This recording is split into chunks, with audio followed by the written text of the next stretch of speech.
আসসালামু আলাইকুম ওরহমতুল্লাহ। আমার নাম গুল হুসেইন।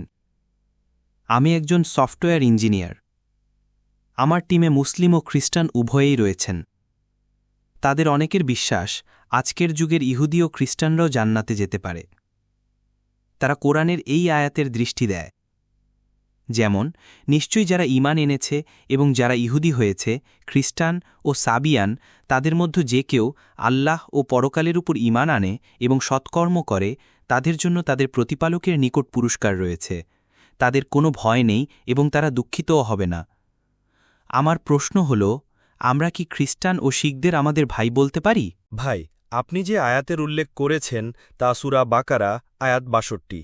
আয়াতে বলা হয়েছে, ইহুদি, খ্রিস্টান ও সাবিয়ানদের মধ্যে যারা আল্লাহ ও আখিরাতে বিশ্বাস করে এবং সৎকর্ম করে, তাদের জন্য পুরস্কার রয়েছে, তাদের কোনো ভয় নেই এবং তারা দুঃখিতও হবে না।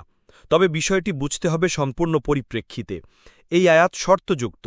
এখানে বলা হয়েছে যে কেউ ঈমান আনে, মানে ঈমান আনতে হবে সঠিকভাবে। সঠিক ঈমানের অর্থ কি?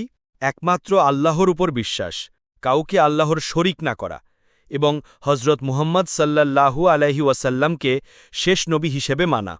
যদি কেউ বলে আমি খ্রিস্টান এবং ঈসা আলাইহিসসালাম ঈশ্বর, তবে সেই আয়াতের আওতায় পড়ে না। কুরআনে অন্য আয়াতে বলা হয়েছে, যারা বলে আল্লাহ তিনের একজন, তারা কুফরি করেছে। যারা বলে ঈসা আলাইহিসসালাম হলেন আল্লাহ, তারাও কুফরি করেছে। সূরা মাইদা আয়াত ৭২-৭৩। তবে কিছু ব্যতিক্রম আছে, যেমন ওয়ারাকা বিন নাউফাল। তিনি খ্রিস্টান ছিলেন, কিন্তু তাওহীদের উপর বিশ্বাস করতেন এবং নবী মুহাম্মদ সাল্লাল্লাহু আলাইহি ওয়াসাল্লামকে সত্য নবী হিসেবে মানতেন। তিনি ছিলেন মুমিন এবং ইনশাআল্লাহ তিনিও জান্নাতে যাবেন। তাহলে কি আমরা তাদের ভাই বলতে পারি? মানবিকভাবে হ্যাঁ, তারা আমাদের প্রতিবেশী, সহকর্মী, সমাজের অংশ।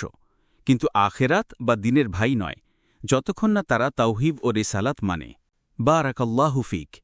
আল্লাহ আপনাকে উত্তম প্রতিদান দিন।